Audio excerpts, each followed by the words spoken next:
Part 1. You will hear a representative from a train company talking to a woman about her train journey. First, you have some time to look at questions 1 to 6.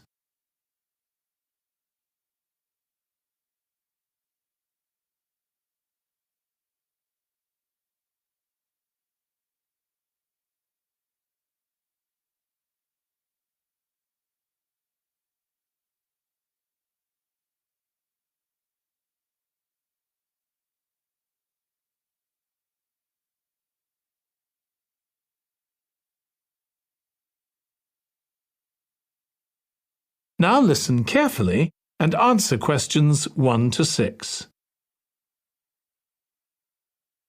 Hello, do you mind if I ask you some questions about your journey today? We're doing a customer satisfaction survey. Yes, OK. I've got about 10 minutes before my train home leaves. I'm on a day trip. Great, thank you. So, first of all, could you tell me your name? It's Sophie Bird. Thank you. And would you mind telling me what you do? I'm a journalist. Oh, really? That must be interesting. Yes, it is. So, was the reason for your visit here today work? Actually, it's my day off. I came here to do some shopping. Oh, right. But I do sometimes come here for work. OK. Now, I'd like to ask some questions about your journey today, if that's OK. Yes, no problem. Right. So, can you tell me which station you're travelling back to? Stormforth, where I live. Can I just check the spelling? Staunfirth?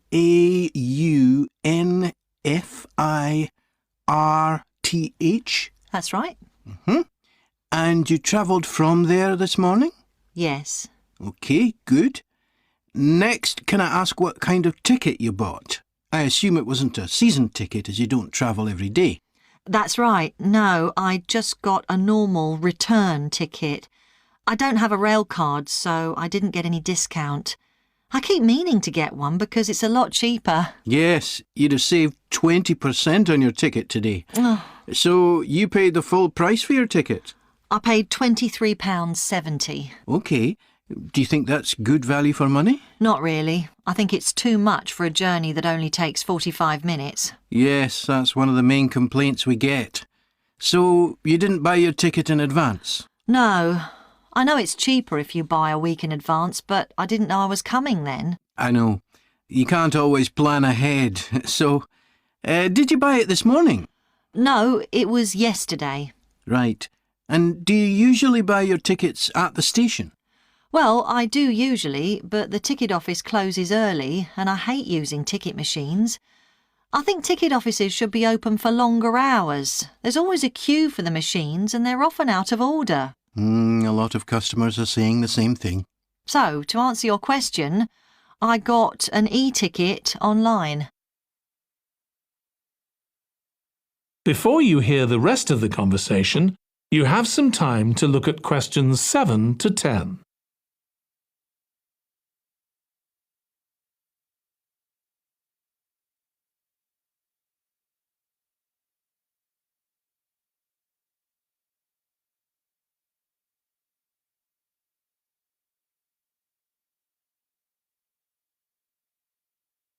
Now listen and answer questions 7 to 10.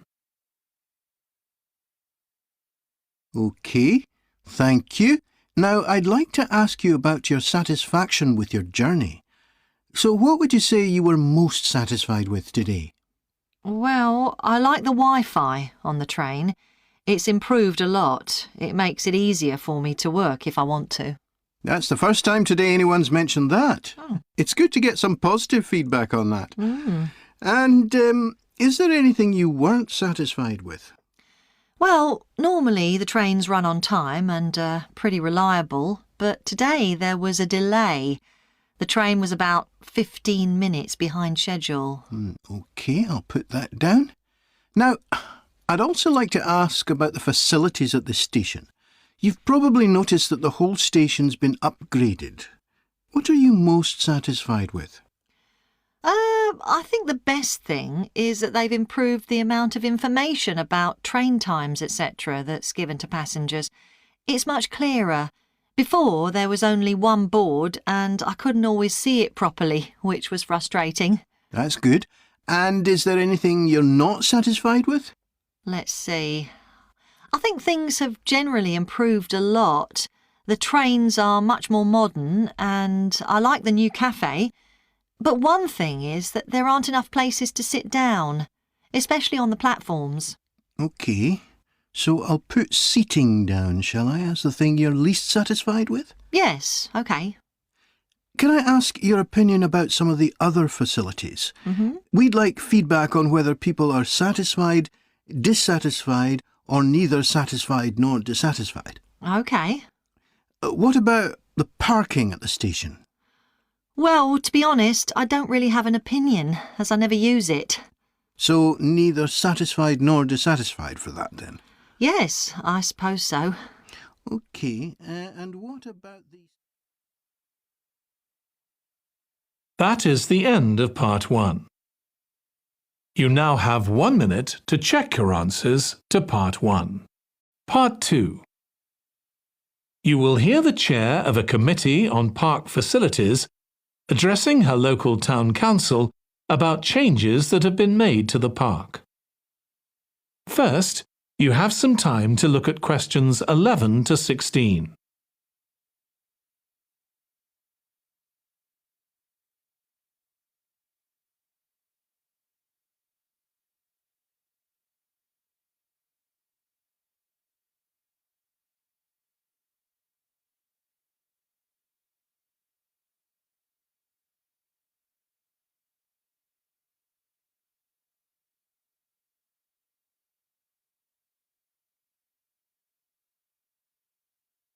Now listen carefully and answer questions 11 to 16. As chair of the Town Council Subcommittee on Park Facilities, I'd like to bring you up to date on some of the changes that have been made recently to the Croft Valley Park. So if you could just take a look at the map I handed out, let's begin with a general overview. So, the basic arrangement of the park hasn't changed. It still has 2 gates, north and south, and a lake in the middle. The cafe continues to serve an assortment of drinks and snacks, and is still in the same place, looking out over the lake and next to the old museum. We're hoping to change the location of the toilets and bring them nearer to the centre of the park, as they're a bit out of the way at present, near the adventure playground, in the corner of your map. The formal gardens have been replanted and should be at their best in a month or 2. They used to be behind the old museum, but we've now used the space near the south gate, between the park boundary and the path that goes past the lake towards the old museum. We have a new outdoor gym for adults and children, which is already proving very popular. It's by the glass houses, just to the right of the path from the south gate. You have to look for it, as it's a bit hidden in the trees. One very successful introduction has been our skateboard ramp. It's in constant use during the evenings and holidays. It's near the old museum, at the end of a little path that leads off from the main path between the lake and the museum. We've also introduced a new area for wildflowers to attract bees and butterflies. It's on a bend in the path that goes round the east side of the lake, just south of the adventure playground. Before you hear the rest of the presentation, you have some time to look at questions 17 to 20.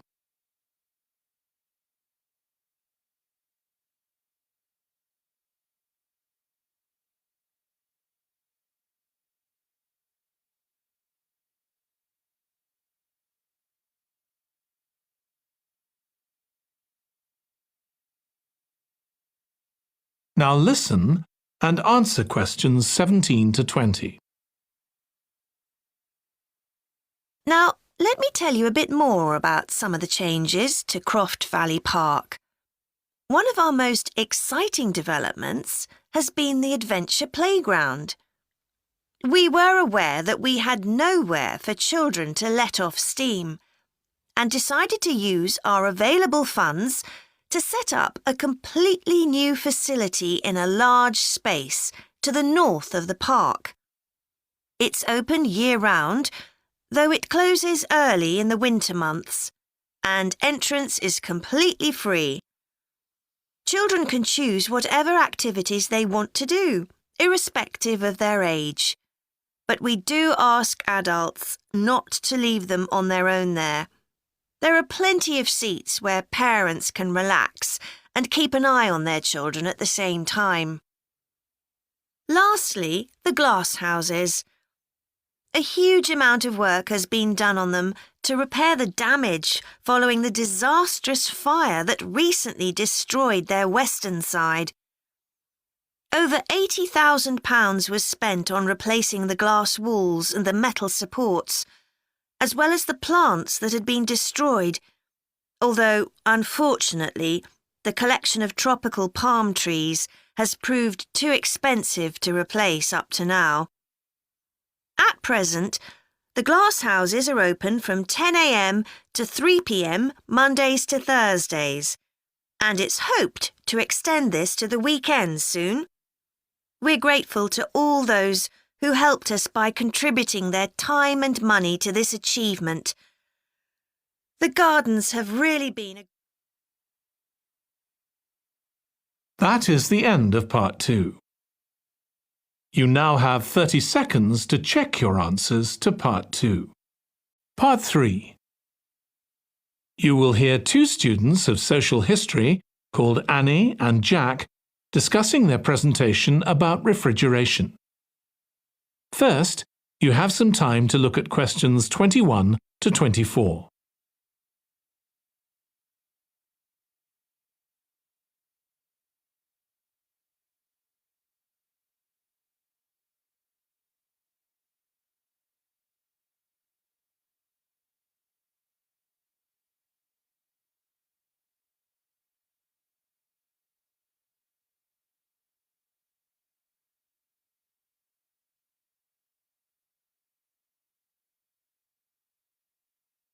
Now listen carefully and answer questions 21 to 24. OK, Jack. Before we plan our presentation about refrigeration, let's discuss what we've discovered so far. Fine, Annie, though I have to admit I haven't done much research yet. Nor me. But I found an interesting article about ice houses. I'd seen some 18th and 19th century ones here in the UK, so I knew they were often built in a shady area or underground, close to lakes that might freeze in the winter. Then blocks of ice could be cut and stored in the ice house. But I didn't realise that insulating the blocks with straw or sawdust meant they didn't melt for months.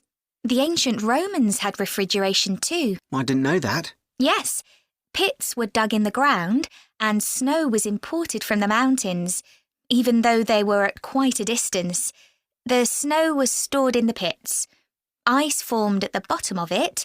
Both the ice and the snow were then sold. The ice cost more than the snow, and my guess is that only the wealthy members of society could afford it. I wouldn't be surprised. I also came across an article about modern domestic fridges. Several different technologies are used, but they were too complex for me to understand. You have to wonder what happens when people get rid of old ones. You mean because the gases in them are harmful for the environment? Exactly. At least there are now plenty of organisations that will recycle most of the components safely. But of course, some people just dump old fridges in the countryside. It's hard to see how they can be stopped, unfortunately. In the UK, we get rid of 3 million a year altogether.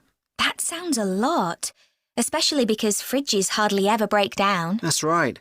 In this country, we keep domestic fridges for 11 years on average, and a lot lasts for 20 or more. So if you divide the cost by the number of years you can use a fridge, they're not expensive, compared with some household appliances. True. I suppose manufacturers encourage people to spend more by making them different colours and designs. I'm sure when my parents bought their first fridge, they had hardly any choice. Yes, there's been quite a change. Before you hear the rest of the discussion, you have some time to look at questions 25 to 30.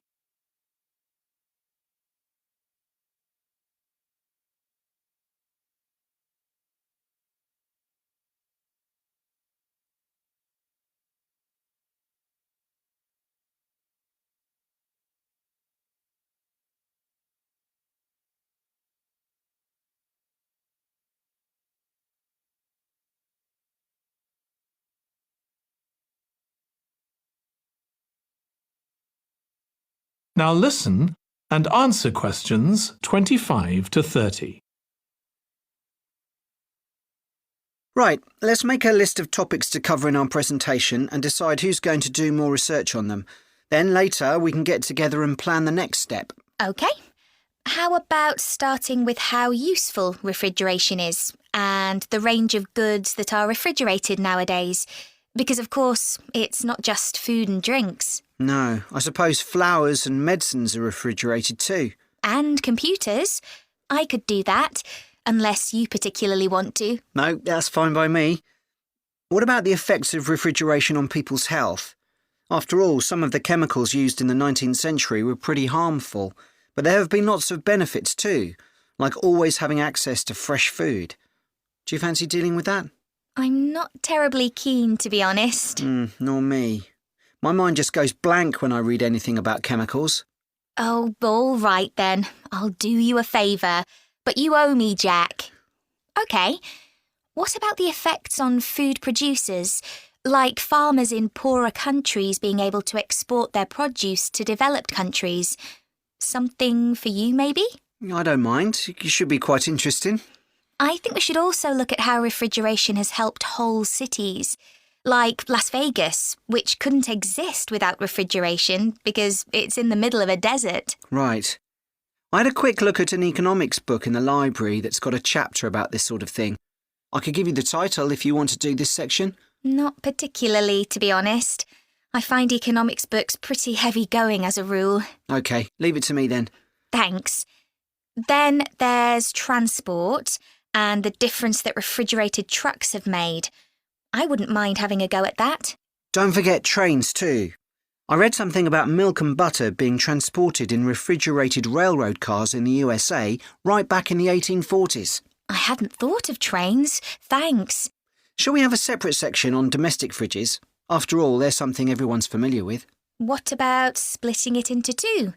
You could investigate 19th and 20th century fridges, and I'll concentrate on what's available these days, and how manufacturers differentiate their products from those of their competitors. OK, that'd suit me. That is the end of part 3. You now have 30 seconds to check your answers to part 3. Part 4. You will hear a history student giving part of a presentation about changes in British society in the 19th century. First, you have some time to look at questions 31 to 40.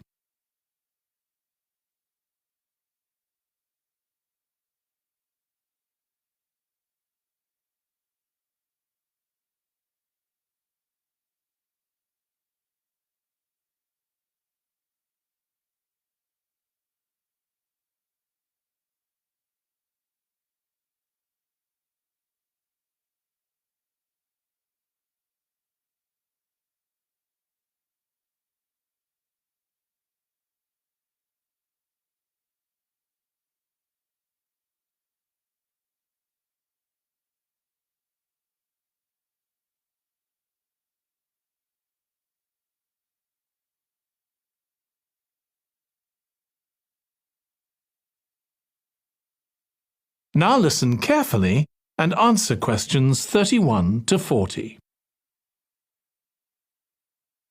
Hi everyone. In this session, I'll be presenting my research about the social history of Britain during the Industrial Revolution. I particularly looked at how ordinary lives were affected by changes that happened at that time.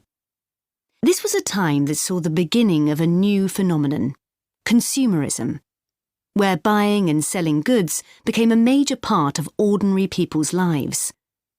In fact, it was in the 19th century that the quantity and quality of people's possessions was used as an indication of the wealth of the country. Before this, the vast majority of people had very few possessions, but all that was changed by the Industrial Revolution.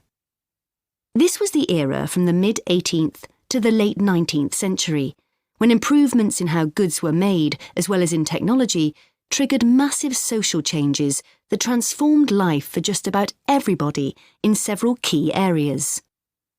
First, let's look at manufacturing. When it comes to manufacturing, we tend to think of the Industrial Revolution in images of steam engines and coal. And it's true that the Industrial Revolution couldn't have taken place at all if it weren't for these new sources of power. They marked an important shift away from the traditional watermills and windmills that had dominated before this. The most advanced industry for much of the 19th century was textiles.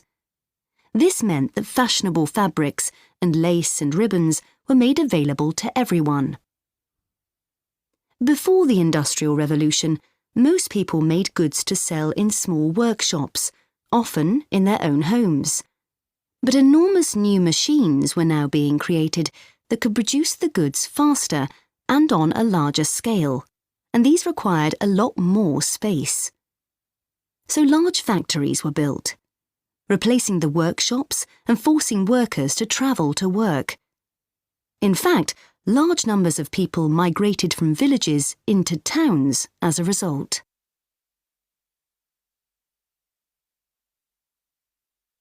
As well as manufacturing, there were new technologies in transport, contributing to the growth of consumerism. The horse-drawn stagecoaches and carts of the 18th century, which carried very few people and goods and travelled slowly along poorly surfaced roads, were gradually replaced by the numerous canals that were constructed. These were particularly important for the transportation of goods. The canals gradually fell out of use, though, as railways were developed, becoming the main way of moving goods and people from one end of the country to the other. And the goods they moved weren't just coal, iron, clothes, and so on.